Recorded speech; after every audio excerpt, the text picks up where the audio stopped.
It has become a tradition to head west to the eastern plains of Colorado for deer each fall, but we have figured out that we can sometimes learn just as much in the spring months while picking up sheds and chasing turkeys along the way.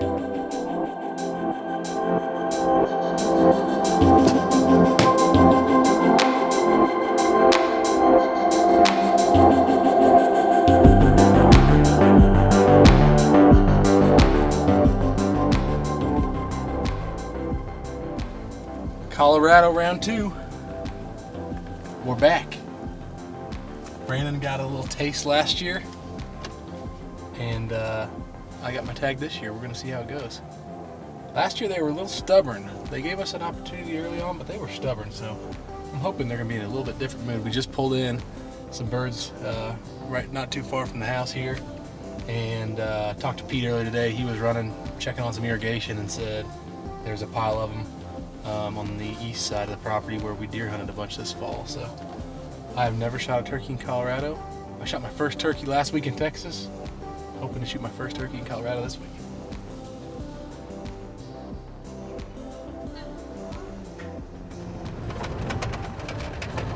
We'll take the low road in.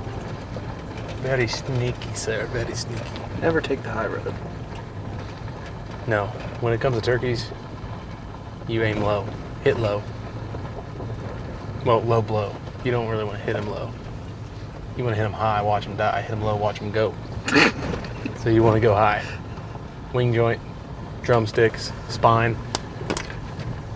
Drop them. That's a pile of them.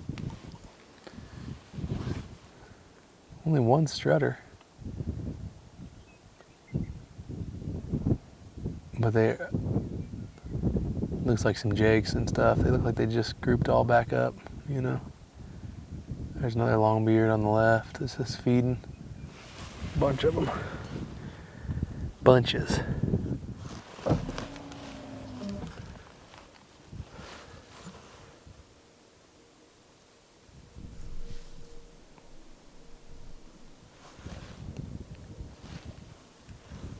There goes the strutter. Chased off a bunch of jakes. There's a ton of birds back in that tall grass. They all just worked in right here, this clearing right in front of that stand. And there's a down tree like right here, laying in the field. Like if we wanted to sit there and like have the decoys in the field, I don't know where they're gonna roost. We'll probably be able to see them, but I'm assuming they kind of angled back here, like they're gonna be somewhere in here. I'm guessing they'll get around the river though, so they may work their way down. But the wind is right for that tree stand at least. It's pretty interesting. The farm's kind of changed so that they've put more of the property into production, and this field here was just an overgrown field last year, so we didn't even hunt down here at all last year, but now it's got the biggest flock that we've seen so far. So always got to be careful with the big flock. I'm hesitant to just get too close and kind of disturb stuff, so we'll see. We're gonna get a game plan together and get after it in the morning. Oh, there they go. Flying up literally right above where we last saw them.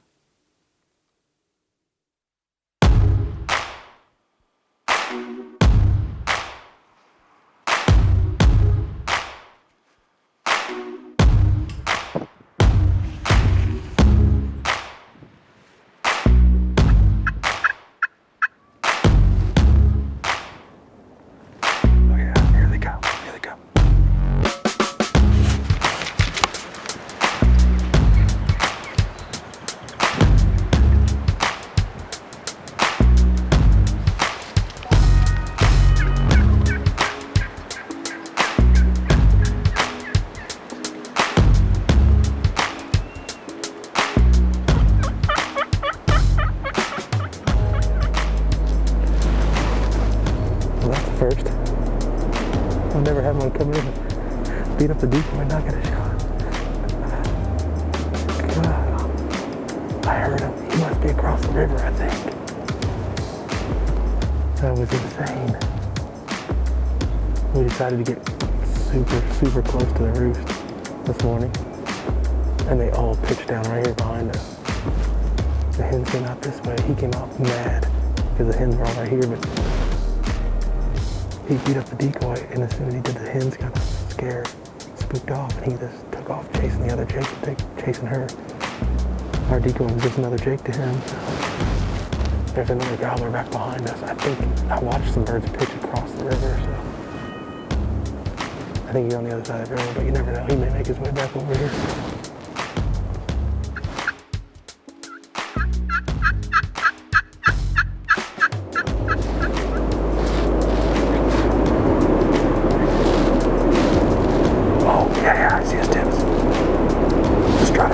He's coming right down the edge.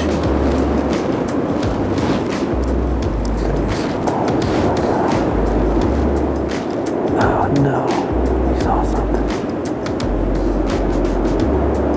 Oh, dang it.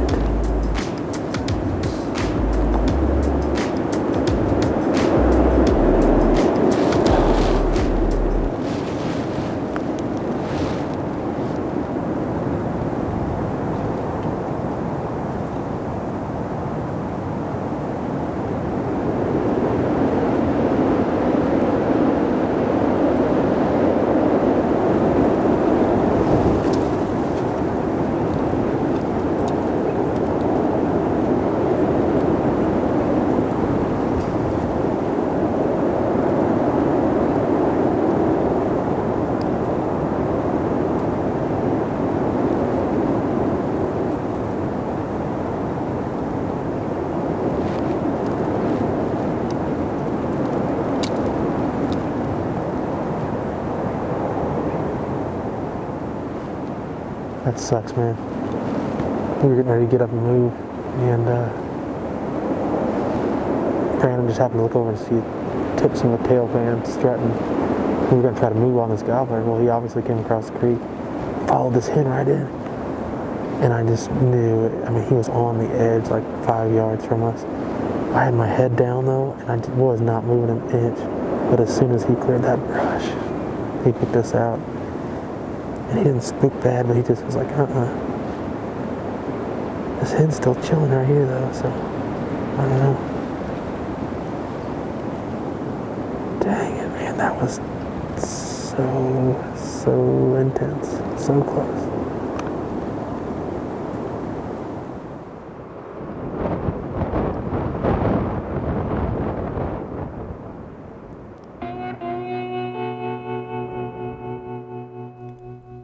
Even though we had a pretty eventful first morning, the weather decided to throw us some curveballs, either being crazy windy and keeping the birds kind of in a funk, or dead calm making it almost impossible to get close to the roost. But we were determined to make the most of it and try our best to trick one of these Colorado Rios.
It's been a tough little go at it here so far.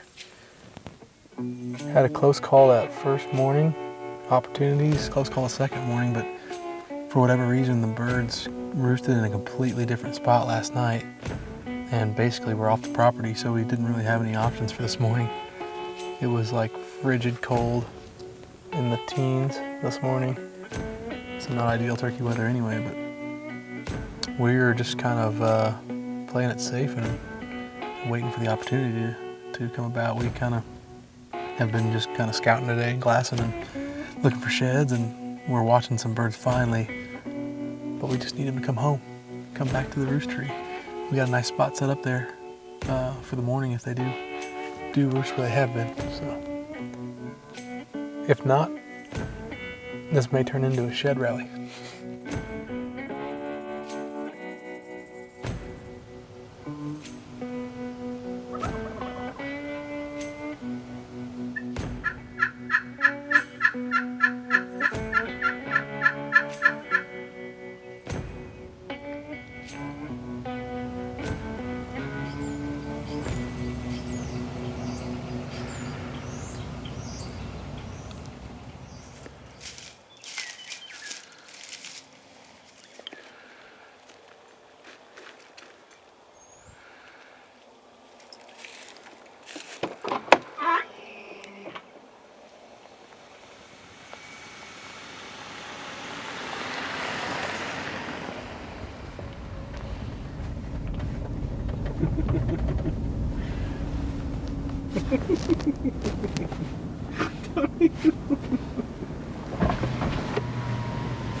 Show us, Tone.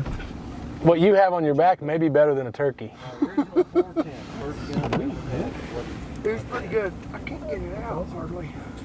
I've got a 20 like that. Well, I think we got him on camera.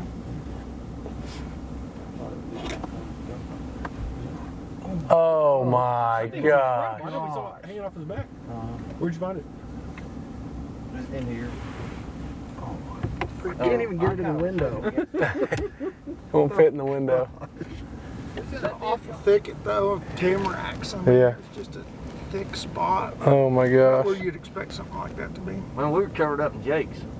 Were you? Yeah. A lot of jakes. It's Jake Town.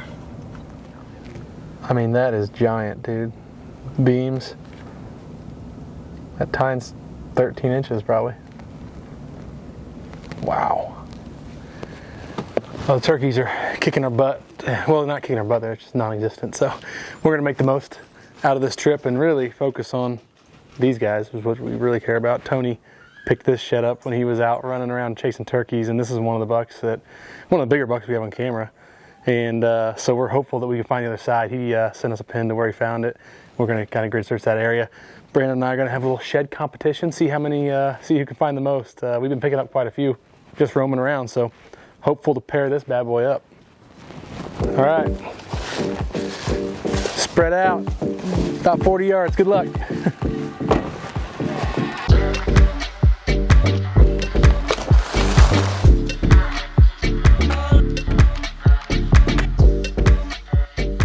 Bingo, just spotted my first one, straight up here. Just see the tine shining in the sun there. Looks like an old one actually. Kind of buried in there, a little discolored. But nevertheless, we're on the board. I love this bino harness all the time, but today it's coming in extra handy. Just hang the sheds right off of it and keep walking, keep your hands free. I'm gonna find way more sheds than Brandon anyway, so I'm gonna need this thing.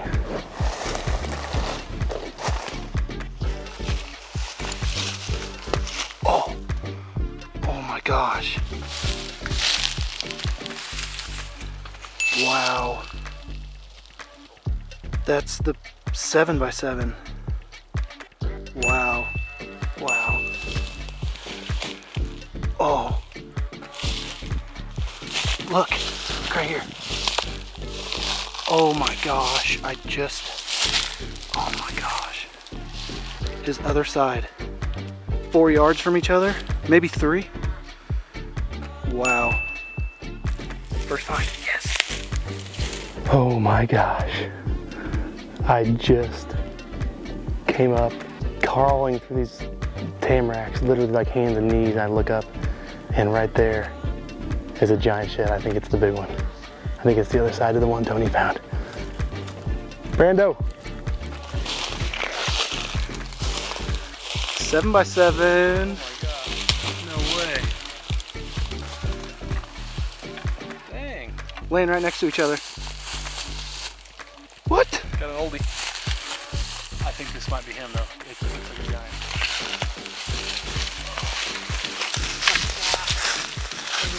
Laying in the bed right here. What a giant. I literally was just crawling through these tamaracks and I was just like cussing them because they were getting stuck in my hoodie and everything. This isn't even that close to where he dropped us that pin where he found the other one, so. Holy cow, what a giant. Can't wait to see what this buck does. This is a deer that was wasn't really on our radar when we were here hunting.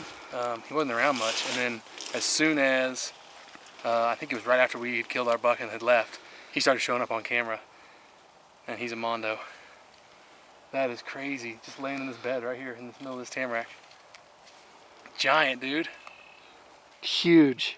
Now we're tied, 2-2. It literally could be the biggest shed I've ever seen. That thing is huge. That's one of the biggest ones I've ever found, for sure.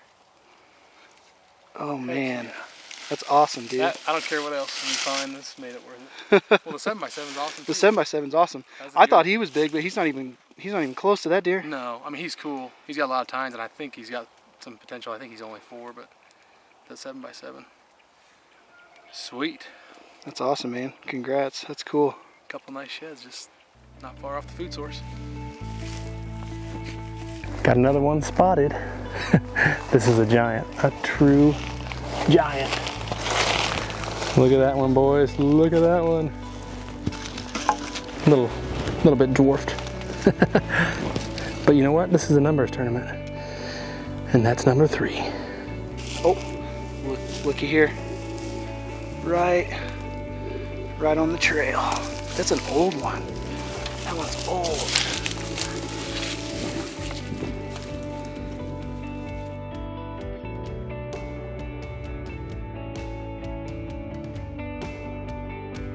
All right, boy. What you got? What you got? You know I got that one. What else you got? And you know I got this one. Well, looks like you've already got me beat, I think. May have a few more. Sorry, it's stuck in my harness. I got that one. Is that it? That's You got it. one hiding in your back pocket? That's it. That's it? Okay. I got 2. Little guy. Hide in the tamaracks. Time's up. 1, 2, 2, 3, 4. 3, 4. I got one more right here. I'm hiding in my pocket. Come on. Oh, chalky. Chalky. Old chalky. I was hoping you only had 3 or 2, and I was gonna What would we do if we tied? surprise you. What's the tiebreaker? Well, we got more ground to cover. Okay. Hot, It's hot, getting hot. and you're one shed behind the master. Yeah, we'll see. We'll see about that. I'm gonna clean up here, I think. See how long that lasts. I can't even put my vinyl harness on without twisting it. Oh, Yeah. it's actually my shed carrier. That's what I call it. Uh-huh. Alright. I just saw Mike creeping through the brush. He didn't have any more sheds. So I'm just gonna go ahead and call this a victory. There's still a little bit left to walk out. There's always that chance he could find one, which would tie it. I'm not exactly sure what the tiebreaker is. But for right now, you're looking at the champ. Check that out. Phillips Genuine, made in the USA. No idea. What's under your other arm? Hello. Gotta be kidding me. Oh man, that was a brutal walk for this guy. Jeez, I thought I had it in the bag. Me too. I figured you had another one or something. Nope.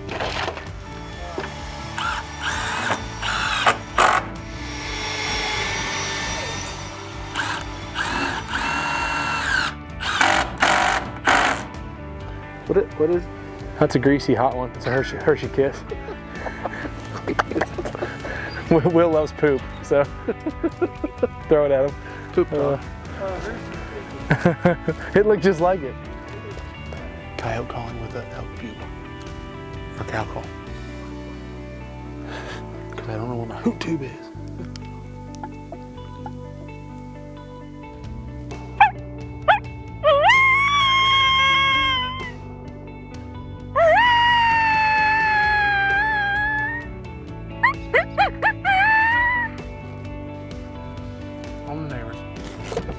fried chicken sandwich?